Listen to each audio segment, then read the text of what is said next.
राष्ट्रवादी भाइयों का स्वागत है पॉलिटिकल बज़ में। दोस्तों, बहुत ही बड़ी खबर अभी आ रही है कि भाजपा और एआईएडीएमके ने इकट्ठा चुनाव लड़ने के लिए अलायंस कर लिया है 2026 तमिलनाडु के अंदर में।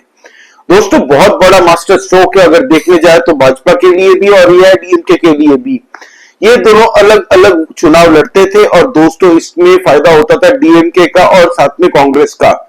लेकिन अब जैसे ही एआईएडीएमके और भाजपा चुनाव लड़ेंगे तो आप यकीन मानिए अब डीएमके की नींद खराब होनी तय है। अब बयानबाजियां वहां से शुरू होनी आपको दिखेगी। दोस्तों, आपको पता है भाजपा के लिए तमिलनाडु के अंदर में बहुत ही ज्यादा मुश्किल है, ऑलमोस्ट इम्पॉसिबल था। एक वक्त में 2-2.5% से ज्यादा बीजेपी को वहां पर मिलता नहीं था कभी भी वोट।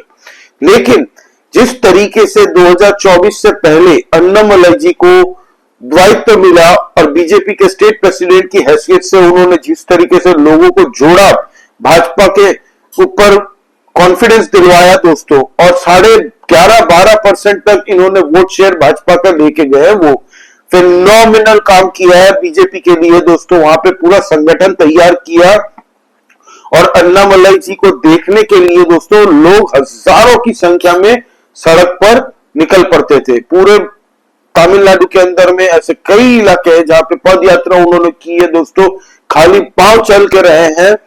और आप यकीन मानिए बीजेपी आज थोड़ा बहुत कॉन्फिडेंस अगर दिखा रही है कि अलायंस करके हम डीएमके को हरा पाएंगे, तो इसमें बहुत बड़ा हाथ है कि अन्नामलाई जी का। हालांकि अब एआईएडीएमके के साथ जो अलायंस है तमिलनाडु के अंदर में जो भाजपा लड़ेगी दोस्तों, ये एआईएडीएमके के नेतृत्व में ही लड़ेगी। ये अनाउंस कर दिया है अमित शाह जी ने प्रेस कॉन्फ्रेंस करके थोड़ी देर पहले। दोस्तों, एआईएडीएमके वो भी देख रही है कि भाई हमारी पार्टी जयललिता जी के बाद में लुढ़कती गई नीचे की तरफ, उसके बाद में हम सरकार में आने लायक कभी रहे नहीं। हालांकि 2021 में बीजेपी और एआईएडीएमके साथ में थे, तब बीजेपी को विधानसभा चुनाव में 4 एमएलए जीत के आए थे बीजेपी के। ठीक है, 2024 लोकसभा के पहले एआईएडीएमके के साथ में संगठन टूट गया दोस्तों, अलायंस टूट गया था भारतीय जनता पार्टी का। बीजेपी ने पुरजोर तरीके से मेहनत की और अन्नामलाई ने जी जान लगा के 24 घंटे भाजपा के लिए वहां पे कैंपेन किया, काम किया दोस्तों। और आप आज देख सकते हैं कि बीजेपी को 2% वोट शेयर से लेके सीधा लेके गए वो 11.5-12% तक, जो कि बहुत बड़ी बात होती है दोस्तों। एक पूरे स्टेट के अंदर में वोट शेयर को ऑलमोस्ट 0 से लेके यहां तक पहुंचाने में बहुत बड़ा काम किया कि अन्नामलाई ने। अब दोस्तों, एआईएडीएमके का वोट शेयर 2024 लोकसभा में कितना था? वो था दोस्तों 20.5%, 20.46%। बीजेपी का कितना था? 11.24%। तो ये ऑलमोस्ट अगर मिला ले दोस्तों तो 32% तक जा रहे हैं ये दोनों मिलके। ठीक है, डीएमके का सिर्फ डीएमके का लोकसभा में दोस्तों जो वोट शेयर था वो था 26.93, मतलब 27% अप्रोक्स आप मान के चलिए। अब एआईएडीएमके और बीजेपी का काम आधा आधा हो गया। अलग अलग जब चुनाव लड़ रहे थे तो पूरा तमिलनाडु कैप्चर करने में इन लोगों की एनर्जी जा रही थी। अब अलायंस हो गया तो एआईएडीएमके का जहां पे पॉजिटिव गढ़ है वहां पे एआईएडीएमके मेहनत करेगी और बाकी की जहां जो जगह में बीजेपी का गढ़ बना सकते हैं वहां पे बीजेपी चुनाव लड़ेगी और पूरा फोकस एनर्जी वहीं पे रिसोर्सेस यूज करेगी। तो इससे दोस्तों फायदा यह होगा कि क्रॉस वोटिंग नहीं होगी, इन दोनों के ही वोटर एक ही जगह वोट डालेंगे। हालांकि क्रॉस वोटिंग में फायदा हमेशा से डीएमके को ही होना है, लेकिन ये जो डिसीजन आया है आप यकीन मानिए कि इस पे अब कमेंट आना थोड़ी देर में शुरू हो जाएगा डीएमके की तरफ से भी, कांग्रेस पार्टी की तरफ से भी, क्योंकि बीजेपी ने क्लियर कर लिया अपना माइंड में कि भाई अगर तमिलनाडु के अंदर में सरकार बनानी है हमें तो थोड़े बहुत कॉम्प्रोमाइज करने पड़ेंगे।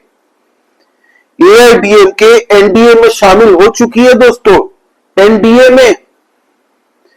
और जैसे ही बीजेपी ने कहा कि हम एआईएडीएमके के नेतृत्व में चुनाव लड़ेंगे तमिलनाडु के अंदर में, वैसे ही एआईडीएमके पूरी तरह से सपोर्ट करेंगी भाजपा के नेतृत्व को सेंटर में। तो ये जो थोड़े बहुत कॉम्प्रोमाइज करने पड़ रहे हैं ना बीजेपी को, ये समझ में आता है कि बीजेपी क्यों कर रही है। अमित शाह जी खुद अपने तरीके से स्ट्रेटेजी बना रहे हैं। एआईडीएमके के साथ में कई मुलाकात इससे पहले हो चुकी है दोस्तों, और ये जो मुलाकात हुई थी एआईडीएमके के साथ, सारा मैनेज कर रहे थे अमित शाह जी।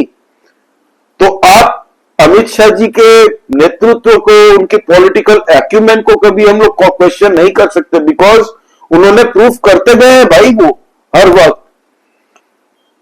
आज उनका बहुत बड़ा रोल है दोस्तों। भाजपा इतनी स्टेट्स पे है, इतने अलायंस को एक साथ संभालना आसान नहीं होता। तो अमित शाह जी अभी खुद थोड़े दिन पहले बिहार होके आए थे, आपको पता है, सारी अलायंस पार्टनर के साथ में मीटिंग की थी। अब तमिलनाडु के अंदर में जाके ये जो अलायंस हुआ ये एआईडीएमके के साथ में, अमित शाह जी ने अभी अपनी प्रेस कॉन्फ्रेंस में कहा कि ये लॉन्ग टर्म के लिए, ये शॉर्ट टर्म टेम्पररी विजन के लिए हमने नहीं बनाया। अब दोस्तों सीट शेयरिंग पे और मिनिस्ट्री कौन सी किसको मिलेगी, इस पे अभी चर्चा नहीं हुआ। ये प्रेस कॉन्फ्रेंस में अमित शाह जी ने बताया। के अन्नामलाई अब बीजेपी के स्टेट प्रेसिडेंट थे दोस्तों तमिलनाडु के, तो अब जो दायित्व मिला है दोस्तों वो मिला है बीजेपी के नयनार नागेंद्रन जी को। और के अन्नामलाई जी की जो ऑर्गेनाइजेशनल स्किल्स है दोस्तों, उसको पार्टी बीजेपी यूज करेगी नेशनल स्ट्रक्चर में। इसका साफ मतलब है दोस्तों कि के अन्नामलाई तमिलनाडु का बीजेपी स्टेट प्रेसिडेंट रहे ना रहे, उनकी ऑर्गेनाइजेशनल की जो स्ट्रक्चर तैयार करने की जो स्किल है उनकी, वो अब नेशनल लेवल पे अन्नामलाई जी खेलेंगे। और साथ ही साथ में तमिलनाडु के चुनाव में भी पूरी तरह से के अन्नामलाई जी इन्वॉल्व रहेंगे। ये बीजेपी की तरफ से अमित शाह जी ने खुद ट्वीट करके कहा, और वहां पे जितने भी पत्रकार थे प्रेस कॉन्फ्रेंस के वक्त में उनको भी बताया। आप अमित शाह जी की ये छोटी सी बाइट देखिए। आज एक और अच्छा समाचार लेने के लिए आप सबको यहां निमंत्रित किया है। आज एआईडीएमके और भारतीय जनता पार्टी के नेताओं ने मिलकर तय किया है कि आने वाला तमिलनाडु विधानसभा चुनाव एआईडीएमके, भारतीय जनता पार्टी और सभी साथी दल मिलकर एनडीए के नाते लड़ेंगे। देखा तो अब दोस्तों ये जो मुद्दा है कि तमिलनाडु के अंदर में बीजेपी कभी सरकार नहीं बना सकती, कभी नहीं बनेगी, ये डीएमके के स्टालिन की सरकार हमेशा से कहती आई है कि यहाँ पे हिंदी थोपना चाहती है भाजपा की सरकार, यहाँ पे दलितों के खिलाफ जो स्टालिन की सरकार करती आई है। ये सबका जवाब दिया है प्रेस कॉन्फ्रेंस में अमित शाह जी ने। अमित शाह जी ने कहा है ये सब जो ग्राउंड पे रियल मुद्दे हैं वो मुद्दों से डाइवर्ट कर रही है अटेंशन डीएमके की स्टालिन सरकार, और अब हम मुद्दा भटकाने नहीं देंगे। ये जो बार बार कहते हैं दोस्तों कि लॉ एंड ऑर्डर की इशू नहीं है तमिलनाडु के अंदर में, डीएमके कहती रहती है ना कि यहाँ पे कोई प्रॉब्लम ही नहीं है, ये सब एक्सपोज करेंगे। और उन्होंने कहा कि तमिलनाडु के अंदर में जो मैसिव करप्शन हुआ है, लॉ एंड ऑर्डर की समस्या है दोस्तों, एंटी दलित पॉलिसी जो स्टालिन की सरकार हमेशा अप्रोच रखती है, उसको हम एक्सपोज करेंगे। और साथ ही साथ में महिलाओं पे जो अत्याचार हो रहे हैं उसको भी हम लोग एक्सपोज करेंगे, और एक एक तमिलियन वोटर के पास में हम लोग जाएंगे और उखाड़ के फेंकेंगे डीएमके की सरकार को तमिलनाडु से। ये अमित शाह जी ने खुद कहा है थोड़ी देर पहले प्रेस कॉन्फ्रेंस में।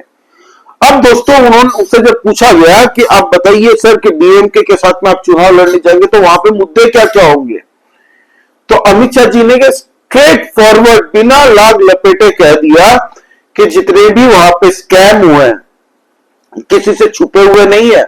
39,000 करोड़ का जो लिक्विड स्कैम किया है डीएमके की सरकार ने, सैंड माफिया जो रेत माफिया है दोस्तों, वो रेत माफियाओं का स्कैम है, एनर्जी स्कैम, एनर्जी में लूट मचाई है डीएमके की सरकार ने।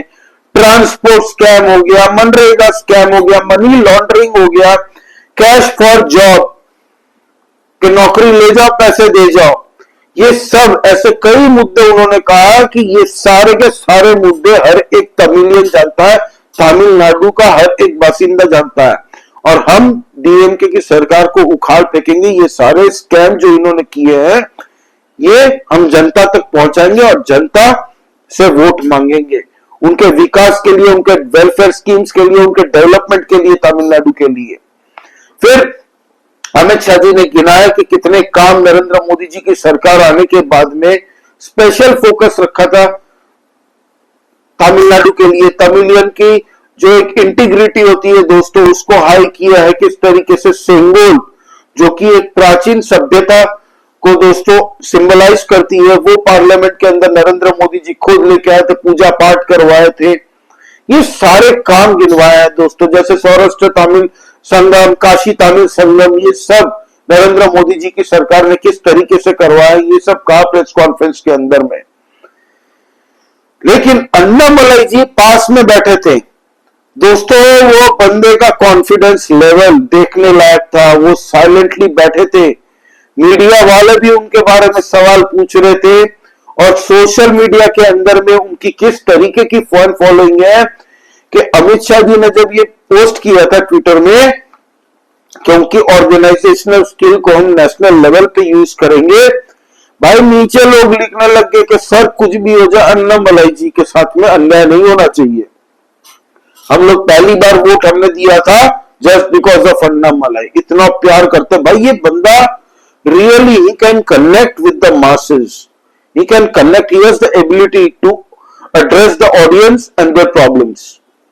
सीधा बात है भाई, वो बंदा जानता है ग्रास रूट लेवल पे what are the problems people of Tamil Nadu are facing, पूरी तरह से उनको एड्रेस करना।